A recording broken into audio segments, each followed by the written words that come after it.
Dino, when do you think this government shutdown is going to end? I don't know. I don't think there's no way I can know. There's no way. There's no news about it. Who's talking to what? It's all subjective stuff. You know, you got a bunch of people on one side not playing ball, a bunch of people the other side not playing ball. You know, you got this whole situation where the last time we had a shutdown almost this long or longer, you know, this is getting close to, I think, the longest shutdown we ever had, which was also when Trump was in office. But has that got anything to do with this? I don't know. No one knows. You know, it's too complex of an issue for anyone to predict. So, well, that being said, we should try to look at our favorite prediction platform, Kalshi. You know, and for people who don't know, Kalshi is like an event-based prediction platform that's pretty prominent out there right now, and you can see where people were. You know, to me, when you don't know something, you go to Kalshi because then it shows you the odds of what people are thinking. Then, like in an election, that was the best predictor, I think. So let's ask it. I think it's going to keep going. I think because there's no buzz about it ending anytime soon. Because if there was, it would be all over the news, and it's not. It even tells you what what they think Mamdani will say during his Fox interview. But here it is. How long will the chat last? More than 30 days. 67% of people say more than 30 days. 2/3 of the people say it'll be more than 30 days. This was where the last Trump shutdown was at 35 days. Half the people say it'll be more than that. What people think out there, where the money is going, not a good look. It's going to be a while. I think this is interesting from Kalshi. What will the South Park character say during the next episode? Tylenol, TikTok, and ice. You're going to love this thing, man. South Park on it. And if anyone wants to give Kalshi a try, you can do so by clicking our link in bio. Democrats have voted 11 times to keep the government closed. This means that government employees, federal workers, air traffic controllers, the military, they're all working without pay right now. This also means that food assistance programs, particularly for mothers and babies, is going to run out soon. The Democrats are literally holding people's paychecks and even their nutritional needs hostage until they get what they want on their wish list. To put it into perspective how truly sickening this is, 100% of Republicans have voted repeatedly to reopen the government. They only need a few Democrats to go along with it to get things up and running. But to show how truly heinous these people are, they can't even find a handful of Democrats with enough of a moral compass, with enough humanity, with enough of a soul to vote with the Republicans so the government can reopen. We can start paying our military, we can start paying our air traffic controllers, and we can start making sure that mothers and babies have their food again. Of all the Democrats in there, they can't even find a few to put the needs of American people first. Absolutely wild. Oh, and to those of you going to your No Kings protest tomorrow, if Trump were a king, the government would be open right now. So maybe think about who's really acting like a monarchy. Guys, it's so hard to believe that the US government has been shut down for going to 3 weeks now. It's going to be the third week that the government has been shut down. Hey, beautiful people, welcome to my YouTube channel. Thank you for stopping by. So all credit goes to the creators in these videos. Guys, every day I wake up and turn on my phone, I hope to hear that the government shutdown has been cancelled. But no, the leaders in government are still arguing. Nothing is moving forward. And I keep asking myself that how exactly did it get this bad? Because people in power cannot agree on money, they cannot agree on budgets, and why they argue, the country is stuck. Government offices, many of them are closed. Many workers are staying home without pay. Many have been fired. Others are working but are not getting paid. And it's so unfair. And the president is lending, borrowing, giving, whatever, $40 billion to Argentina.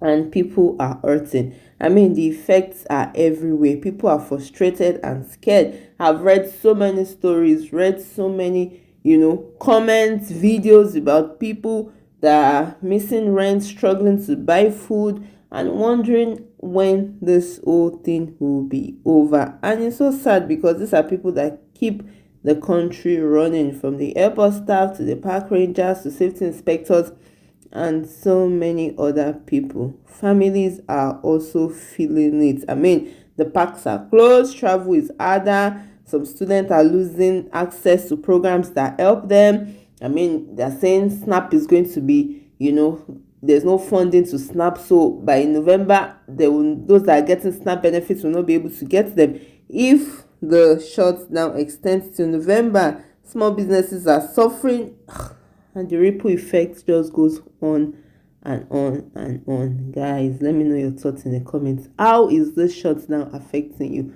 Let me hear. Let's see what these other creators have to say. Entering the third week of government shutdown, the Republicans tell you is Democrats' fault. The Democrats wanted health care for illegal immigrants, and that's why there's a government shutdown. The reality, however, is very different. Democrats simply wanted them to cancel sweeping Medicaid cuts and to extend the ACA tax credit so that more than 21 million Americans didn't suffer from higher costs. And to that, Republicans refused to negotiate and have shut down the government. Meanwhile, Speaker Mike Johnson has adjourned the House for 71 out of the last 83 days. Why is that? Because he doesn't want to swear in Adelita Grijalva. She would be the deciding vote on releasing the Epstein files. Funny how there's nothing in them, but they really, really, really don't want us to see them. Oh, and while all this is happening, don't forget that Donald Trump is giving $20 billion to Argentina to bail them out, and that's still happening. They don't have money to pay TSA or air traffic controllers, and they're blaming the Democrats for it. But they can give $20 billion to Argentina? So over the next few days, you might find yourself in a major airport where a video starring Kristi Noem is playing where she's blaming Democrats for the shutdowns and any problems you might have in your life. But when someone's going, hey, it's them, they're the problem over there, look at them over there, a lot of times it's a good idea to look at the people who are blaming everyone else and see what their role in all of this is. And you can do something about it. You could call your member of Congress and tell them, like, hey, not happy about this number there for the switchboard. You tell them where you're from, and they'll tell you who you're supposed to talk to. And then you can talk to someone or leave a voicemail message or send an email. But you should definitely tell them that you are not okay with the shutdown. I don't gain anything by lying to none of y'all.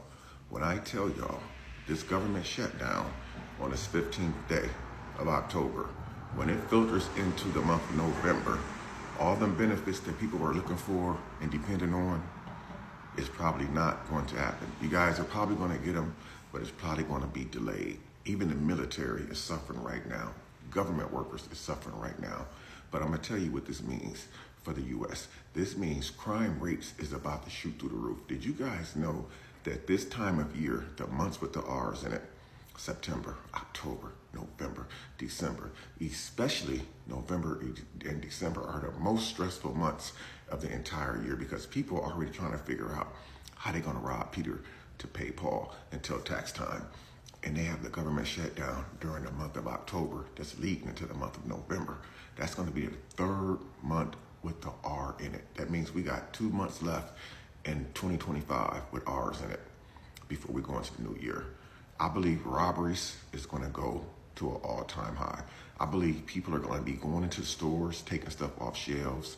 They don't care if they get busted or not, or go to jail or not, because they're going to have to choose, do we starve or do we feed our family?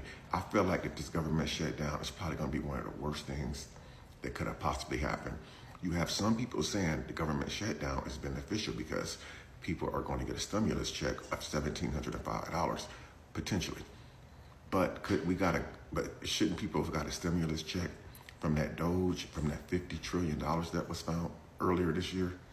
I don't know. I feel like we didn't need a government shutdown for people to get stimulus checks, but it's a lot going on. I just feel like the crime rate is going to go through the roof, man. You guys let me know what you guys think. Do you believe the crime in your rate, the crime rate in your city is going to skyrocket, or you don't think that it's going to change? Even though this time of year, a lot of bad stuff usually happens. People are robbing and stuff. People are stealing. People doing home invasions. A lot of crazy stuff happens this time of year. But add a government shutdown to this mix. This is not a good concoction at all. You guys let me know what y'all think. In fiscal year 2024, Medicaid costs for emergency services for illegal immigrants skyrocketed by 142%. Just so I'm clear, we're supposed to be angry about humans receiving emergency medical services? That's what you're saying? Because, again, so we're clear, Undocumented people do not have access to Medicaid or Medicare, okay? And that is also a separate topic. But you specifically brought up emergency services, meaning you're angry that people in an emergency situation, you're angry that they're getting emergency medical care? And you think that we should also be worried about that? Because as somebody who has worked in an emergency room and works in a hospital, never fucking once have I ever seen somebody in need and thought, I wonder if they're documented. Never, ever once has that crossed my mind. One time, this poor man who was working for a tree trimming service, something went wrong, tree branch in his eye socket. Rolls into the ER, tree branch in his eye socket. Never fucking once did it cross my mind to be like, oh, is this man documented? No! I'm like, oh my God, this poor person. Let's give them the emergency services that they very clearly need. People come in all the time who don't speak English and they're in diabetic ketoacidosis or septic from a severe cellulitis or something. Never fucking once has it crossed my mind whether or not they're documented, because I don't give a shit. And we shouldn't give a shit. When I see somebody in need, I want to help them. Hence why I entered into the medical field. And who's going to pay for those services? I don't want to pay. Fuck you. Disrespectfully. Who's paying for the $200 million ballroom in the White House? Who's paying for the tacky gold foil on the walls? Who's paying for alligator Alcatraz? Who's paying to deploy National Guards onto American citizens? Who's paying for the occupation of American cities? You haven't thought about that? You haven't cared about that at all, right? You don't care where that funding comes from, but you care when people in need are getting emergency medical care. I'm surprised you don't burst into flames with that cross on your neck, Caroline. Oh my goodness, it's the burst into flames for me. But she's right? Legal immigrants, or whatever name you call them, don't have access to Medicaid.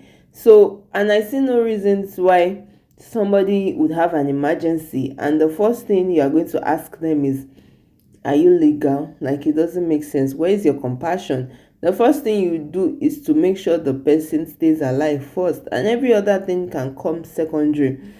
Guys, I really do not understand, because so many things are happening at the same time and it's looking like survivor of the fittest. And the longer this thing goes on, the more it feels like everyone is paying the price, especially for those that did not cause this to happen, right? Small businesses are feeling it because federal offices that approve contracts, that approve loans, are not open. And the more this thing goes on, the more these small businesses and the families that have those businesses will suffer. This shutdown just shows how divided leaders have become, because they all sit in Congress and pretend as if everything is good and fine, but it just shows that they care more about winning arguments than helping people. And this situation is just a reminder that government is supposed to serve its people, guys, not leave them behind. And this shutdown, it doesn't look as if it's going to stop anytime soon. And Americans are tired, right? Almost 3 weeks of silence from the government. This has to stop, guys, because people deserve better. And deep down, you and I know, because the American people cannot be suffering. And the president is giving $40 billion to Argentina from taxpayers' money. Like, guys, I'm not, or am I overreacting? Just make it make sense to me in the comment section. I really want to hear from you. Let me know how this shutdown is affecting you. And if you found value in this video, don't forget to like, share, subscribe, turn on your notifications so you can know when I post a new video. And I'll see you in my next video. Please stay safe. Mental health is important. Ciao.